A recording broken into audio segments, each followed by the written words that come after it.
Welcome to the war and a happy new year and a happy 2024. I can't believe we're here already, but let's do this. So my first video of the year. Yes, today we're going to be playing the Barons War. That's a little bit of an unusual or random win, but we'll get into that in a moment. I will say two things, sort of a preamble before I get in the game. I am quite deep into some Napoleonic projects, painting and such. And I must say though, obviously they just take so long to paint. And without me, I don't really post a whole lot of kind of painting progress videos or hobby chat. I do the hobby chat once in a while, but it's just a little slow going on the output front in terms of creating content for my latest and greatest project. So, but I'm enjoying that a lot, and I know there's going to be some more of that coming in the future. Because the last time I got into it, or into that period, I sort of just, I got really focused on it, and then I kind of gave up because I didn't think I had enough. And I still feel like I don't have enough minis painted to put on the kind of game that I want. I totally could do it with black powder, or similar rules, but I'm just waiting to paint some more. Anyway, I'm rambling away here about a project that we're not even looking at right now. So that being said, the Barons War. Now, longtime viewers of the channel may remember I posted an initial video of this. It was some time ago. I know I was living in an entirely different home at the time, so it's been a little while. But it always struck me, first of all, it's a great game, absolutely excellent miniatures range, but I was always surprised that it never really got a lot of attention on YouTube. There weren't a lot of videos, battle reports, rules, walkthroughs, list building, all this stuff.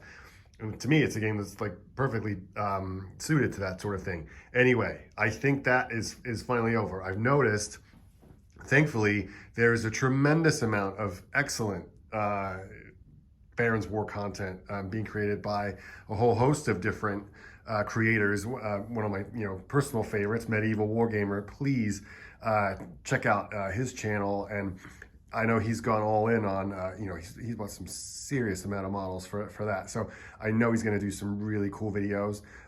There's also Weremouth Studios. I hope I'm pronouncing that right, but excellent channel as well.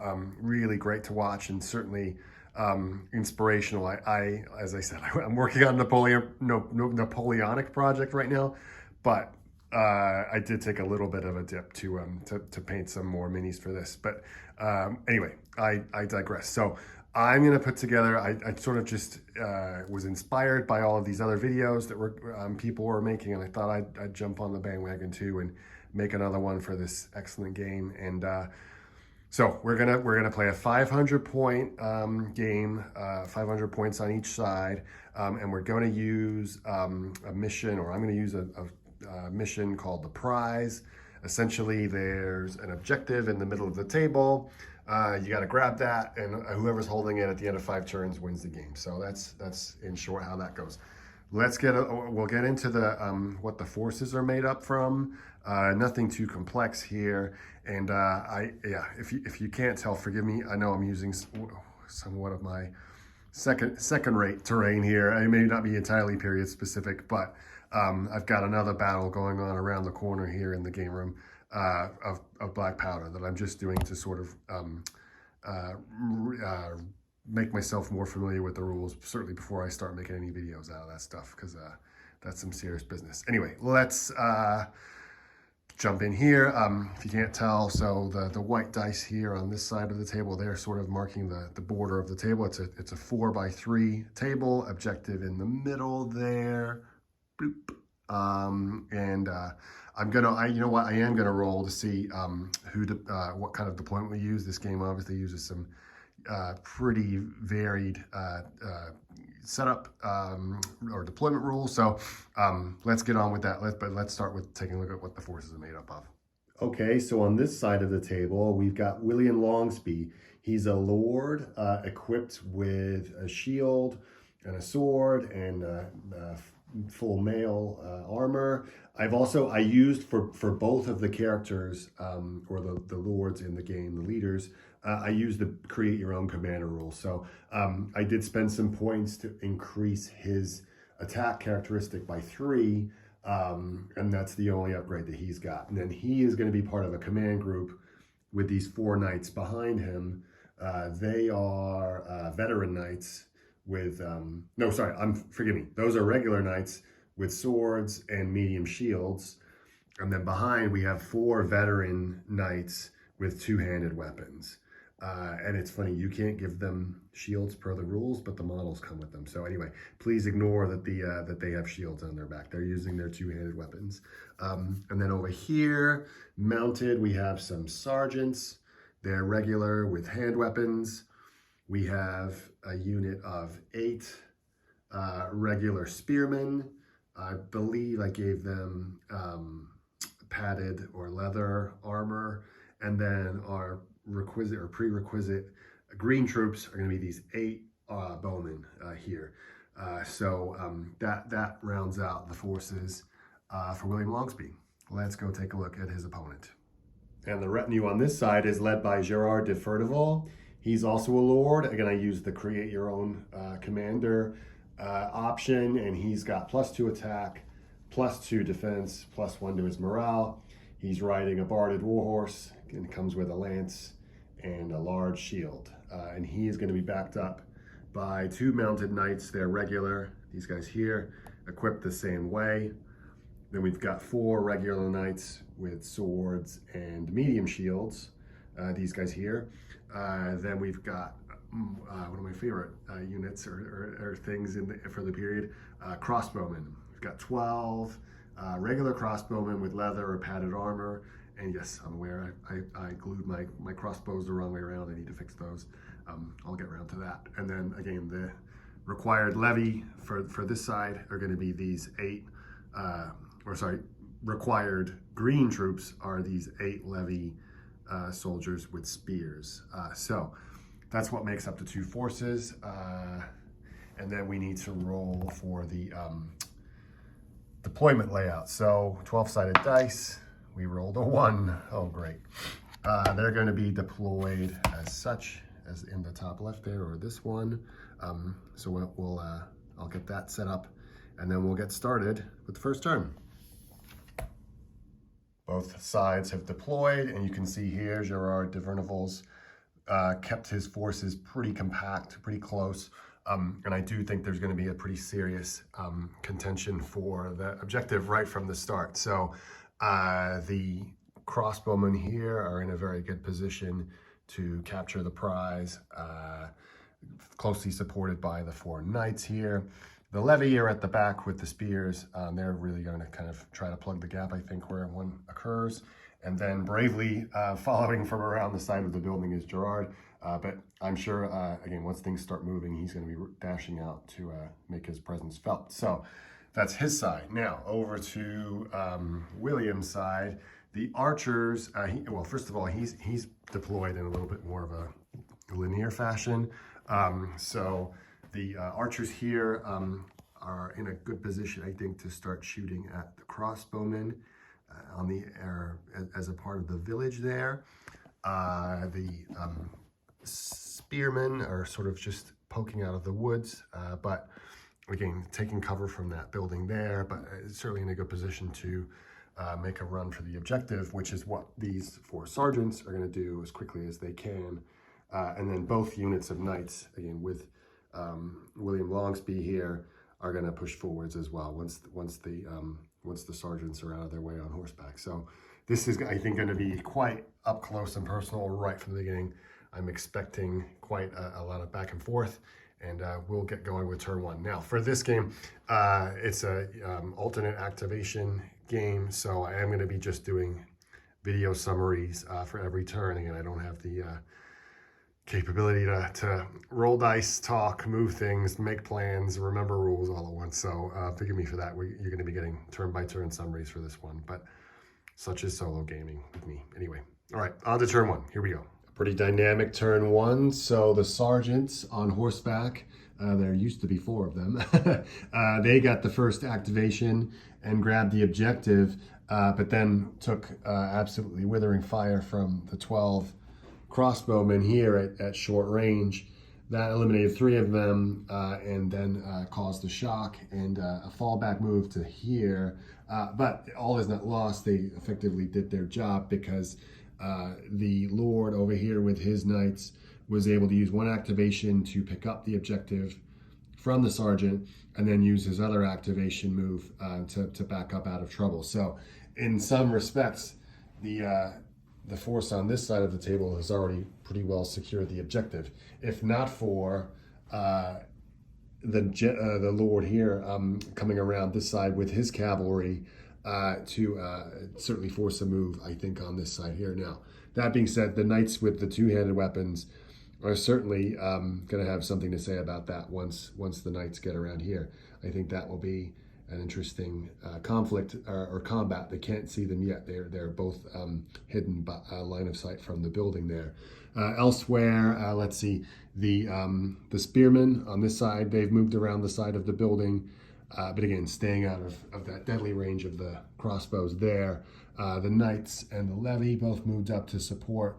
I think they're going to continue to push this way down between the 2 buildings.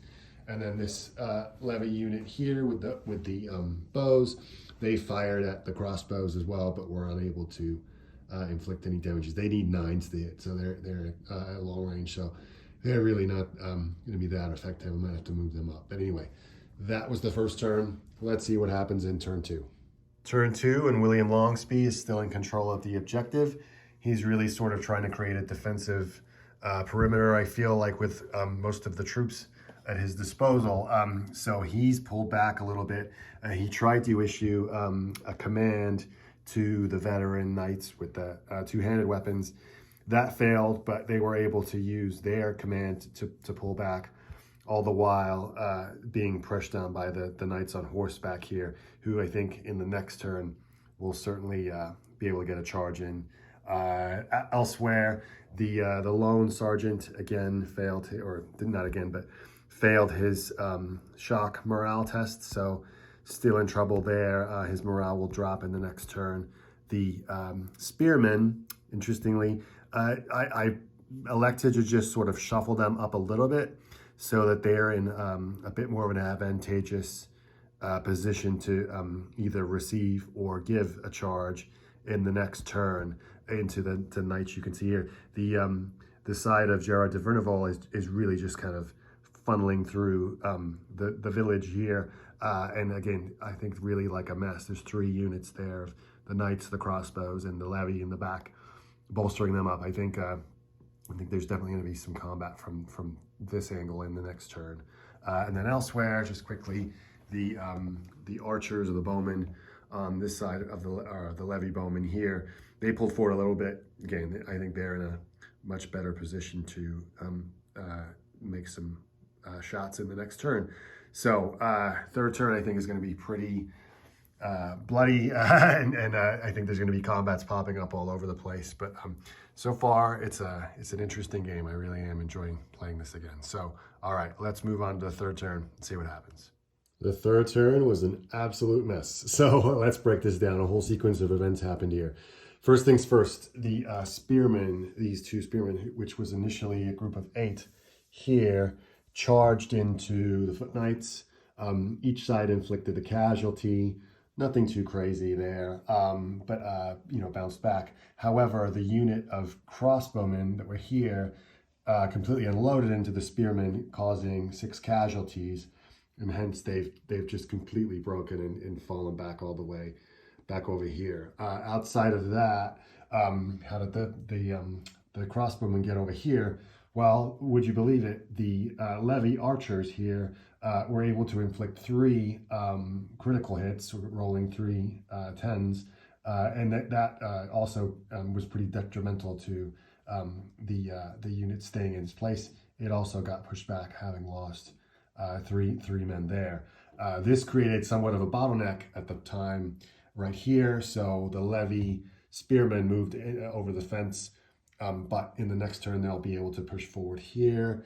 Again, our sergeant on horse didn't do anything. And then finally, the commander here, Gerard de Verneval, charged into the wall of knights, or that William Longsby had commanded to move over here, and each side inflicted one casualty there as well. But unfortunately, the morale of the build your own commander, I know you can spend points on it, but even so, the stats of the commander when you do it that way just don't seem very good at all to me. Pretty inferior to a regular knight. Anyway, I know there's a veteran, but still, even so, the numbers don't seem to add up. So I'm not sure if I'm doing something wrong there. But either way, the morale shouldn't be too hard to roll off of them as we move into turn 4, and hopefully we see something of a challenge here on this prize that's being held here by William Longsby, because he hasn't really been threatened yet at all. So, all right, let's move on to turn 4, see what happens. Turn 4, and again, I've got to give a special shout out to the green levy archers here.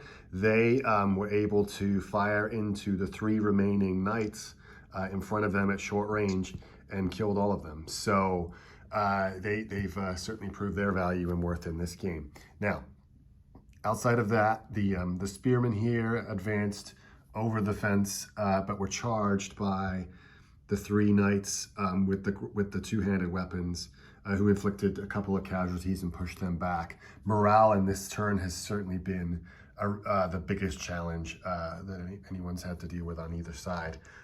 Outside of that, the broken crossbowmen were able to rally, but they're now weary. But I'll take that token off at the end of the turn. Elsewhere, again, the William Longsby here holding the objective, or the prize, as it were. I really don't think he's gonna be threatened.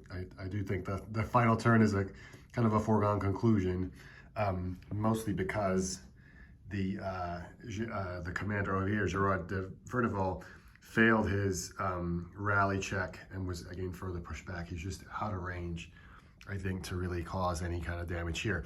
Now, conversely, the lone sergeant here was able to recover his wits and his motivation. He rolled off the shock with a rally check and was able to move over here again, just creating a little bit of a speed bump for any challengers coming from that side. Again, I don't think that's going to happen, but we'll move into turn 5, the final turn, and let's see how this plays out. Okay, turn 5, and yes, it's a win for William Longsby. So that was kind of inevitable. The only thing that really happened in the turn, the archers here, the levy archers, maliciously shot at their peasant counterparts in the back and inflicted a casualty. And over here, the crossbowmen, again firing out of malice, were able to inflict 1 casualty on the levy bowmen. So really not the most intensive or tense of finishes, but an entertaining game and a refresher on the rules and the mechanics of the game that were useful for me. I'm almost certain I got some of the nuances a little bit incorrect, but I think for the most part it held.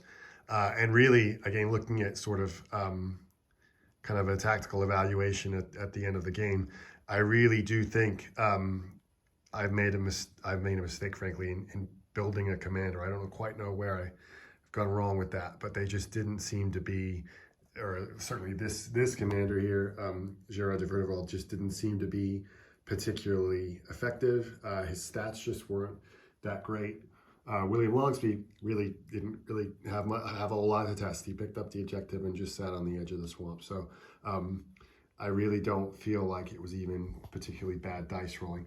I did have, I would say, unusually good dice rolling for shooting and unusually bad dice rolling for morale checks. So again, it might take a game or two to really play that out. That 25% casualties causing morale checks also, I think, had a real impact. I think you could sort of gamify or game adding a little model here or there to really impact that. And I also think just the degradation of morale over turns, whether you're being under threat or not, is also quite it's different. I'm not used to playing games where that happens.